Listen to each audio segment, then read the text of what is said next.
Lagi batuk yang berdahak tapi bingung pilih rekomendasi obatnya? Coba simak video ini sampai selesai. Jadi, dahak itu adalah glikoprotein yang saling terikat.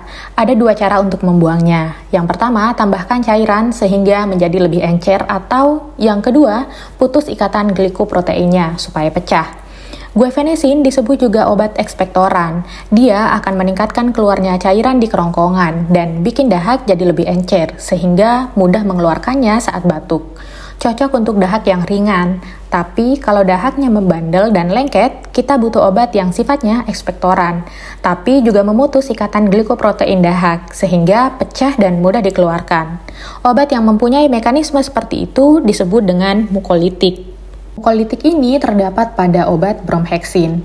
Uniknya, bromheksin itu adalah calon obat di dalam tubuh, sehingga dia perlu dirubah menjadi bentuk aktifnya terlebih dahulu sebelum bekerja. Zat aktifnya namanya adalah ambroxol. Intinya, ambroxol akan bekerja lebih cepat dan kuat daripada bromheksin. Jadi, kalau kamu batuk berdahak dan butuh obat yang cepat aksinya dan kuat, pilih ambroxol. Tapi kalau batuk dahaknya ringan saja, cukup guaifenesin.